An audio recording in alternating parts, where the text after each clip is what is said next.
2434 Alpha and 2433 Alpha. Can I get you to Sys 2401 Alpha? Roger. Bonjour, mon nom est Holly Barkwell. Je suis la présidente et directrice générale du BH Group Incorporé. Je suis également la directrice régionale pour NINA Canada. Ceci est la deuxième série d'entretiens en ce qui concerne les concepts et les opportunités reliées à la prochaine génération du système 911. Dans cette série, nous nous concentrons sur les ressources humaines et l'impact sur le personnel. Aujourd'hui, nous avons avec nous Pierre Foucault, chef de section DRMI au service de police de Montréal. Comment prévoyez-vous l'évolution du rôle d'une ou d'un préposé au 911? Donc, le rôle des préposés du 911 à l'avenir, dans le 911 prochaine génération, évoluera certainement. Par contre, de là à savoir quels seront nous devrons leur donner des formations au fur et à mesure que les nouvelles façons de communiquer avec le 911 se mettront en place. Donc, quand les compagnies de télécom vont offrir de nouvelles façons de joindre le 911, à ce moment-là, on va devoir être, malheureusement, on va être en réaction probablement, et il va falloir choisir les formations appropriées. On doit demeurer à l'affût de ces nouvelles façons de communiquer. Et dans un même temps, est-ce qu'on va avoir besoin de développer de l'intelligence artificielle? Est-ce qu'on va avoir besoin de nouveaux logiciels, de nouveaux équipements pour permettre à notre personnel de communiquer efficacement? Et il y a plusieurs enjeux. Il va falloir est-ce qu'on va avoir besoin de filtrer certaines communications pour ne pas exposer notre personnel inutilement? Est-ce qu'on va devoir les former à supporter des nouvelles façons de faire? Sûrement, et on va le découvrir au fur et à mesure que le 911 prochaine génération sera déployé, que les services seront déployés. La seule certitude, c'est qu'il va falloir changer nos façons de faire. Comment prévoyez-vous l'évolution du rôle d'un répartiteur d'urgence? Donc, pour ce qui est de la répartition, le 911 prochaine génération risque de nous fournir plusieurs outils pour mieux affecter les services, affecter les ressources sur le site. Par exemple, les caméras de surveillance, les services d'urgence risquent de pouvoir accéder aux images de ces caméras de surveillance et avoir une meilleure idée de ce qui se passe vraiment sur le terrain. Alors que dans le moment, on se fie beaucoup à ce que la plante nous donne comme information. Parfois, on va le garder en ligne pendant qu'on répartit pour bien saisir la situation, obtenir une description et situer l'événement, parce que les gens qui nous appellent ne sont pas nécessairement sur les lieux. Et à ce moment-là, ça va nous permettre de mieux répartir les ressources. On va pouvoir constater est-ce qu'il y a des blessés. Peut-être que l'appelant a oublié de nous le mentionner. À ce moment-là, en ayant un visuel sur les lieux, ça va nous aider à faire un meilleur travail. Donc, la répartition risque en plus d'être plus précise parce qu'il y a des outils dans le 911 prochaine génération qui vont nous permettre de bien situer la situation d'urgence et par les coordonnées, on va pouvoir également faire des demandes de coordonnées suivies à intervalles réguliers. Si jamais la situation se déplace, mais en cours de route, on va être capable de suivre le tout. On risque également d'avoir accès à des informations comme le dossier médical qui permettrait pas nécessairement aux répartiteurs du service de police, mais aux répartiteurs des ambulances de transmettre cette information-là directement aux intervenants qui seront sur place et le cas échéant de donner des consignes. Est-ce qu'on va avoir accès à toutes les images? Est-ce que les caméras des téléphones intelligents vont nous permettre de mieux traiter les appels? Ça aussi, c'est une possibilité. Ce sont toutes des possibilités qu'on devra explorer. Ça va requérir encore là de la formation pour notre personnel, mais ce sont toutes sortes de possibilités qui vont nous permettre de faire un meilleur travail vis-à-vis des citoyens. En examinant l'environnement des centres de communication d'urgence, que prévoyez-vous sera l'impact de son évolution sur l'assignation des fonctions du personnel et la gestion des ressources humaines? Donc, la gestion des ressources humaines dans le 9-1, prochaine génération, soulève plusieurs questions. On avait tendance dans le passé à concentrer les activités un centre d'urgence dans un même site, avec peut-être un site de relève, mais on regroupait les préposés dans un seul et même site. Et il va falloir s'interroger dans le 9-1 prochaine génération, à savoir si c'est la bonne façon de faire. On va avoir de nouvelles technologies disponibles. Est-ce que le travail à partir de la maison va être une possibilité?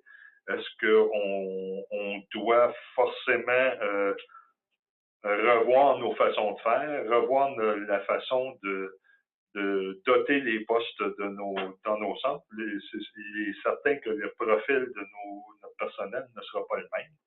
On va avoir besoin de gens qui sont très ouverts aux technologies. Les nouvelles générations le sont.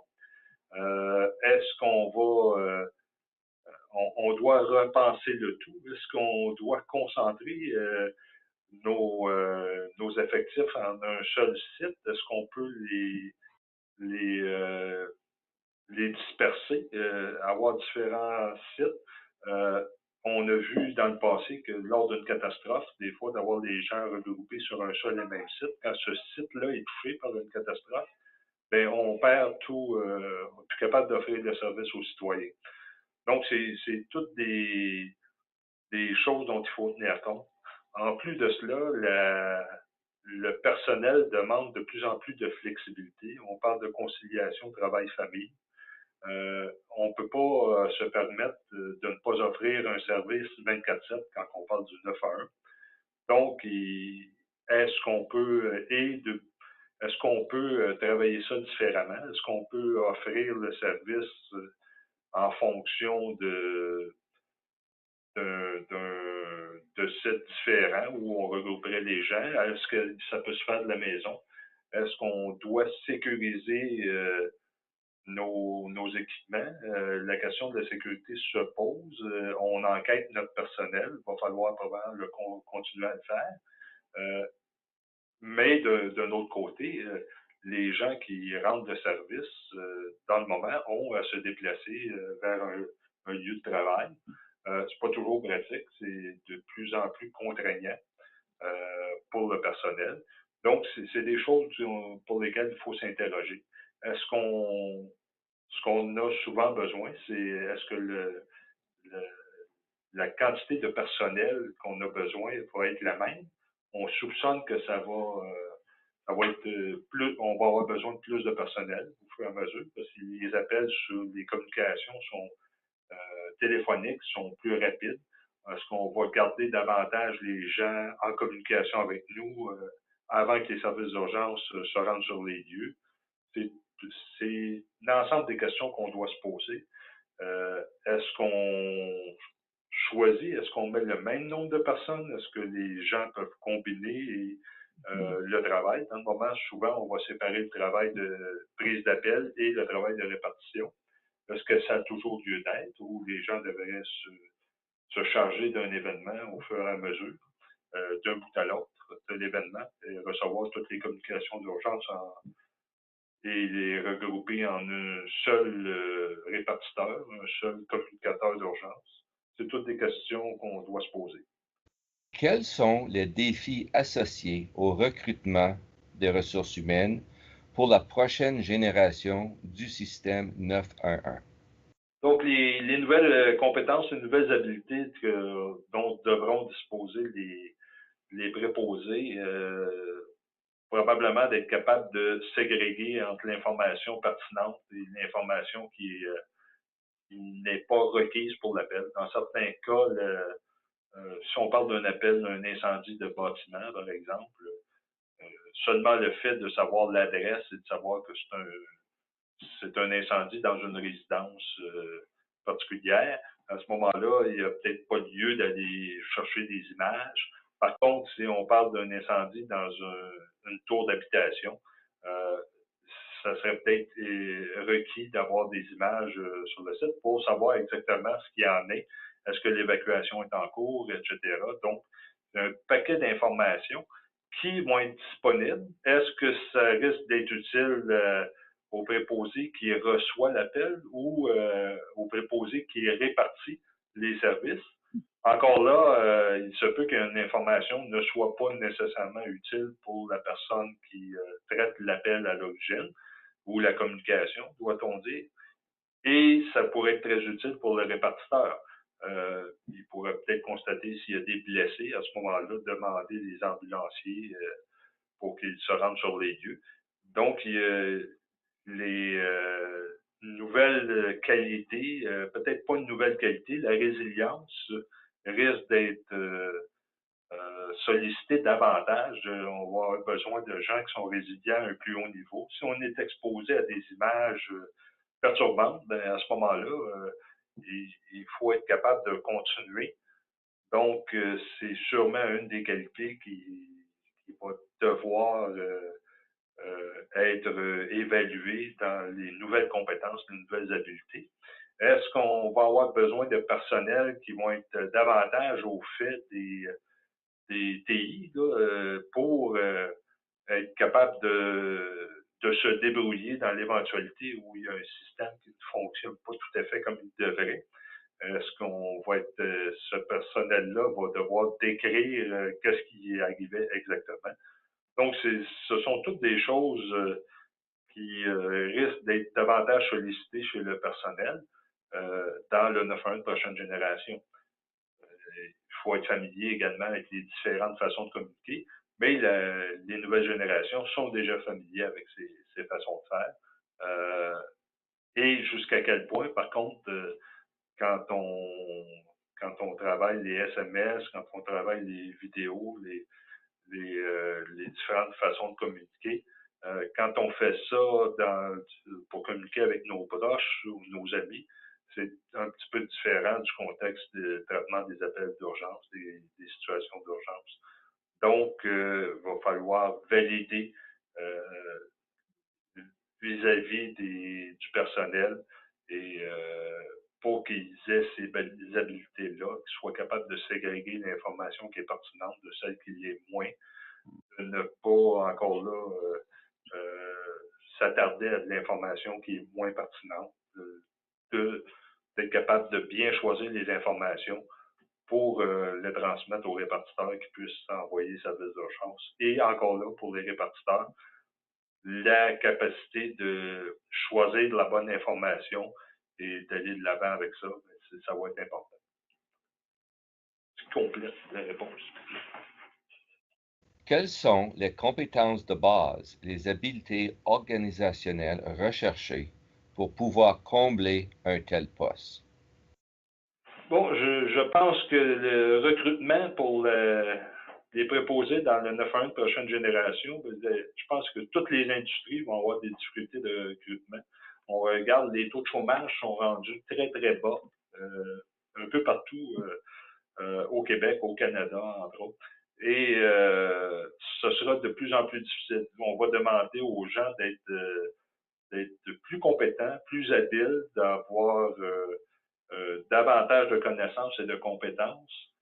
Et tout ça une perspective on demande aux gens de travailler sur rotation. Je pense que les gens ont accès à des emplois beaucoup plus faciles à faire. Donc, il va falloir, le défi va être d'aller chercher des gens qui ont de l'engagement, qui ont de la passion pour le 911. Je pense qu'il y en a, mais c'est d'aller trouver les cordes sensibles pour amener ces gens-là à travailler au 911. Dans le moment, puis si je regarde là, plus de 25 ans, quand j'ai commencé dans le domaine du 9 à 1, on trouvait une personne parmi 250 quand on faisait un exercice de recrutement. Ça s'est amélioré avec le temps, mais encore là, les gens qui sont intéressés et aptes à faire du travail au 9 à 1 ou en répartition sont quand même rares. Et comme c'est un travail très exigeant, il faut avoir de la passion. C'est un défi pour nos gens de ressources humaines d'aller euh, travailler sur les cordes sensibles qui vont amener les gens à s'intéresser au travail au 9 à 1. C'est un travail méconnu.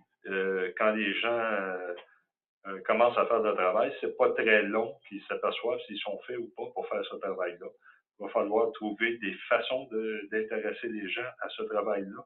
Il va falloir trouver des façons de les supporter pour faire en sorte qu'on puisse offrir le service aux citoyens parce que c'est pas toujours évident de travailler sur rotation. C'est pas évident également de maîtriser un paquet de technologies, d'être exposé à des situations qui nous bouleversent et de garder la passion pour ce travail-là. Donc, des grands défis de recrutement pour trouver susciter l'intérêt et le maintenir. Ça compléterait. Par quels moyens vous vous préparez pour relever ces défis? Dans le moment, je ne pense pas qu'il y ait beaucoup de gens qui soient préparés à faire face à ces défis. On le vit au quotidien. Il y a beaucoup de... Souvent dans les organisations, en particulier dans la nôtre. Donc, dans les organisations comme la nôtre, souvent le 9 à 1, l'emploi au 9 à 1 est un poste d'entrée. Ce qui fait en sorte que les gens font partie de l'organisation. Par la suite, vont se trouver un emploi différent dans l'organisation. Souvent, ça va être un emploi où on ne doit pas faire de rotation. Ça va être, donc, il faut repenser notre façon de recruter. Il faut repenser également l'information qu'on donne aux gens qui postulent chez nous pour éviter que une fois qu'on est arrivé au bout d'un processus et qu'on a embauché une personne, de voir ces gens-là quitter pour d'autres emplois ou encore là, parce que ce sont des dépenses importantes qu'on réalise. Et il faut repenser complètement la rémunération, les façons quels sont les avantages qu'on peut offrir au personnel qui décide de venir travailler au 9 à 1, qu'on a décidé d'embaucher. Qu'est-ce qu'on peut faire pour faciliter la vie, faciliter la conciliation travail-famille? Toutes ces choses-là, on doit les repenser parce que de toute façon, les autres industries le font également. Et si on ne le fait pas, on s'expose à devoir constamment changer de personnel. Et c'est pas un milieu où on peut se permettre d'avoir des taux de roulement très élevés. Donc, il faut revoir, et comme tous les domaines, dans tous les domaines, revoir qu'est-ce qu'on peut faire pour faciliter la vie des gens, faire en sorte de susciter la passion, susciter l'engagement, et c'est ce qui va nous permettre de conserver. Je pense que l'appartenance à une équipe est très importante pour les gens qui travaillent au 9 heures. Par contre, si on décide d'avoir du travail à la maison disponible, par exemple, ben, l'appartenance à l'équipe devient moins importante. Mais ça nous permet de faciliter la conciliation travail-famille. Donc, c'est toutes ces choses-là qu'il faut évaluer. Et en même temps, conciliation travail-famille, le travail à la maison, est-ce qu'on va exposer les familles de notre personnel à des situations qu'ils ne devraient pas vivre? Donc, c'est toutes ces questions-là qu'il faut se poser avant d'aller de l'avant. Quelles sont vos recommandations aux agences qui prévoient entreprendre ou sont déjà dans le processus d'entreprendre un changement vers la prochaine génération du système 911. Donc, pour la partie française, quelles seraient mes recommandations au centre d'urgence? Je pense qu'il faut s'impliquer dès maintenant. C'est maintenant que ça se décide. C'est maintenant que se dessine le 911 de prochaine génération. Plusieurs décisions se prennent qui vont orienter les besoins, les technologies, les façons de faire. Donc, il faut s'impliquer immédiatement, s'informer, rester à l'affût de ce qui se passe, ce qui se discute et ce qui se décide dans le 911 de prochaine génération. Il y a plusieurs tribunes dans le moment qui discutent et qui travaillent pour les standards du 911 de prochaine génération. Donc, il faut être autant à l'affût de ce qui se passe chez nos voisins du Sud, aux États-Unis, ce qui se passe dans les associations comme NENA et ce qui se passe au CRTC, au groupe de travail des services d'urgence. Donc, il ne faut pas hésiter à s'informer. Donc, voilà, c'est ce qui fait l'information. Donc, moi, ça résume ma pensée là-dessus. It's been a long time coming, so a few attempts at this. So I very much appreciate your time, Pierre. It's been very informative.